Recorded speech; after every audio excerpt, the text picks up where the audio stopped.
ሰው ሌዲ የምትባለው ሴት ሰው የምታከብር ነች። አንዳንድ ጊዜ የሚያስደነግጡ ነገሮች ያሉ ሴቶች አካባቢ ለምሳሌ በኑሮ ያነሰ ሰው ሲመስላቸው ንቀት፣ ሰራተኛ ላይ በጣም ንቀት፣ ዘበኛ ካለ ዘበኛው ላይ ንቀት ማለት የሥራውን እየሰራ ነው እንትን አድርግ ይሉታል። እንደ ሰው ያናግሩትም ምን አለበት በሰላም ብታናግረው። ሰራተኛዋንም ቤት እየሰራች ነው አክብራ ልታናግራት በሚገባት በፍቅር ልታናግራት ትችላለች። ውጪ እንዲያድርጊ ምናምን አድርጊ። ከዛ ገንዘብ ያለው ሰው ደግሞ ሲሆን፣ ስልጣን ያለው ሰው ደግሞ ሲሆን፣ ታዋቂ ደግሞ ሰው ሲሆን፣ እዛ ጋር ደግሞ ሌላ ሰው ይሆናል። የተከበረች ሴት ሌዲ፣ የተደነቀች ሴት፣ አድምረብል ሴት ድሃ አትንቅ። በኑሮ ያነሰ የመሰላትን ሰው አትንቅ። ዘበኛዋን አትንቅ። ቆሞ የሚያስተናግዳትን ዌይተር አትንቅ። ስለዚህ ሰው አክባሪ ነች ሴት። ይሄንን ሰውዬ ምንም አይደለም ግን አክብራን ያናገረችው። ሰውን አክባሪ ሴት፣ ድሃ የማትንቅ የማትጸየፍ ሴት እሷ ሌዲ ነች። አድምረብል ሌዲ። አጋጥሞሽ አያውቅም? አንዳንዶቹ እንዴት እንደሚሆኑ አይደለም። እና ግን እሱ ትክክል አይደለም። ሁሉን ሰው ማክበር አለባቸው። ሁሉን ሰው በኑሮ በገንዘቡ በመማር ባለመማሩ ሀብት አለው የለም እንዲህ ነው ብለው በፖዚሽኑ መናቅ የለባቸውም። ሰው አክባሪ፣ ድሃ አክባሪ፣ ሁሉን አክባሪ ነች ሌዲ የምትባለው። አንድ ያሽልኝ። ሁለተኛ ምንድነው የምታየው እዚህ ጋር ሲጠይቃት ውሃ ጠጪኝ ሲላት ውሃ ጠምቶታል። ስለዚህ አዝና ነው ያጠጣቸው። ሌዲ የምትባል ሴት አዛኝ ናት። ሁለተኛው ነጥባችን ኮምፓሽኔት ናት። ወንድሜ ትላለች፣ እህቴ ትላለች፣ ትራራለች፣ ልቧ ሩህሩህ ነው። ስለዚህ በርህራሄ የምትመላለስ ኮምፓሽኔት የሆነች ሴት ነች። ለሰው ታዝናለች። ሰው ሲጎዳ ታዝናለች። እንባዋ ይመጣል። የሰው ሐዘን ይሰማታል። የሰው ፔን ይሰማታል። እንዲህ አይነት ሴት የተደነቀች ነች። ኮምፓሽኔት የሆነች ሩህሩህ የሆነች የማትጨክን ሴት እሷ ሌዲ ነች። ከዚሁ ጋር ተያይዞ ሶስተኛው የምታየው ሰውየውን አጠጣቸውና ግመሎቹን አጠጣች። እኔ አሁን በጣም ነው የሚገርመኝ። ይሄ ግመል በአንድ ጊዜ ብዙ ሊትር ነው የሚስበው። እሷ ግመሎቹ እስኪረኩ ድረስ አጠጣቻቸው ይላል።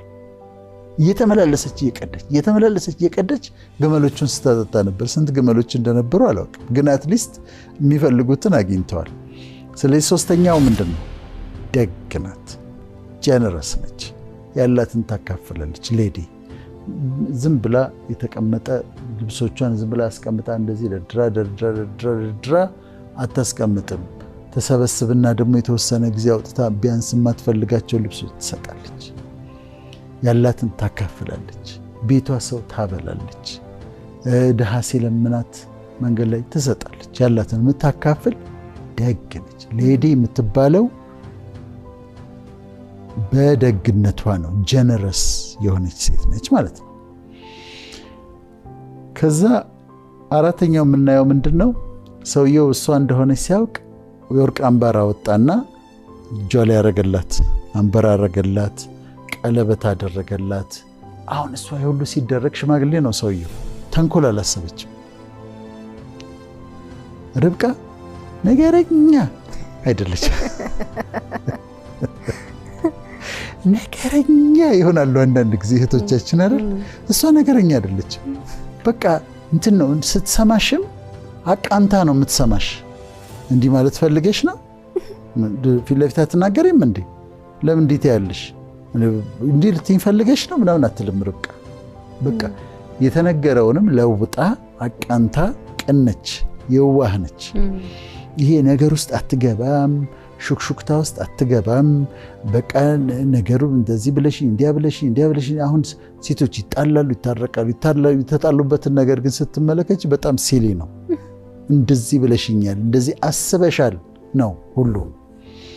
ርብቃ የዋህ ነች፣ ቅን ነች። ስለዚህ ፖዚቲቭ ሆና ነው የምትኖረው። እንደውም ብዙ ጊዜ ነገር ሁሉ አይገባትም ርብቃ።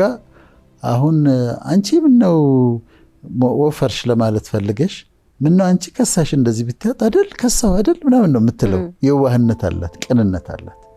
ስለዚህ አራተኛው ነጥባችን ምንድነው? ቅን መሆን፣ የዋህ መሆን፣ ነገር ውስጥ አለመግባት፣ ነገረኛ አለመሆን። ይሄ የሌዲ ባህሪ ነው ማለት ነው። ከዛ ምን ሆነ? ገባች ቤቷ፣ አምባሯ ታየ፣ ወርቋን አዩ አባቷና ቤተሰቦቿ ያንን አዩ። ከዛ ነገረቻቸው። እንደዚህ አይነት ሰው መጥቶ የአብርሃም ሎሌ ነኝ አለ፣ ከዛ እንዲህ ብሎኛል ብላ ነገረቻቸው። ከዛ እነሱ እሱን ግባ አሉት፣ ጋበዙት፣ ሐሳቡን አቀረበ። አባቴ ጌታዬ እንደዚህ አብርሃም እንደዚህ ነው፣ እግዚአብሔር አበለጸገው፣ አሁን ልጅ አለው ይስሐቅ የሚባል እንዲያገባ ይፈልጋል። ስለዚህ ወደ ዘመዶቼ ሄድና ለልጄ ሚስት አምጣ ብሎኝ ነው የመጣሁት አላቸው። ከዛ የመለሱት መልስ ፍቅር እንዴት እንደምወደው ምን አሉት መሰለሽ? ነገሩ ከእግዚአብሔር ዘንድ መጥቷልና በጎም ክፉም በጎም ልንመልስልህ አንችልም አሉት። በቃ ከሱ ዘንድ መጥቷል፣ ምን ላደርግ ይችላል? ነገሩ ከእግዚአብሔር ዘንድ ከፈጣሪ ዘንድ መጥቷል፣ ከሱ ነው። ስለዚህ በጎም ክፉም ልንመልስልህ አንችልም አሉት። ስለዚህ እንስማማለን ማለት ነው። ከዛ አሁን ርብቃ ትሰማለች፣ ተጠራች። ከዚህ ሰው ጋር ትሄጃለሽ ብለው ጠየቋት። እሄዳለሁ አለች። ለምን እንደሆነ ታውቂያለሽ? የእግዚአብሔር ፈቃድ መሆኑን ታውቃለች። ስለዚህ አምስተኛው ነጥባችን ምንድነው? ለፈቃዱ የምትኖር ነች ሌዲ። የሱ ፈቃድ ከሆነ ፈቃዱ የሆነ ቦታ ላይ ፈቃዱ የሆነውን ሰው ታገባለች፣ ፈቃዱ የሆነው ቦታ ትኖራለች፣ ፈቃዱ የሆነውን ስራ ትሰራለች። ለፈቃዱ የምትገዛ ፈጣሪን የምትፈራ ሴት ነች ማለት ነው። ፈቃዱን የምትወድ ነች። ብዙ ጊዜ ምን ይፈጠራል መሰለሽ? ባልና ሚስት ለረፍት አሜሪካ ይሄዳሉ። ከዛ አጋጣሚ ሆኖ እንዳይቀየሙ እንጂ ሴቶች እንትኑን ሲያዩ ኮንቬኒየንሱን ሲያዩ ይመቻል፣ ለልጆቻቸው ይመቻል። የእውነት ነው፣ ለልጆቻቸው ይመቻል፣ የተለያዩ ኮምፈርት አለው። ከዛ ባልና ሚስት ውስጥ እንትን ይፈጠራል። አሜሪካን መኖር አለብን ትላለች እሷ፣ እሱ ደግሞ ኢትዮጵያ መመለስ አለብን ይላል። እና የሁለቱም ልክ ነው እንደ እግዚአብሔር ፈቃድ ከሆነ። አሁን ርብቃ ግን ምንድነው? ፈቃዱን ነው የምትፈልገው። ያንተ ፈቃድ ምንድነው? እዛ ጋር አጣርታለች።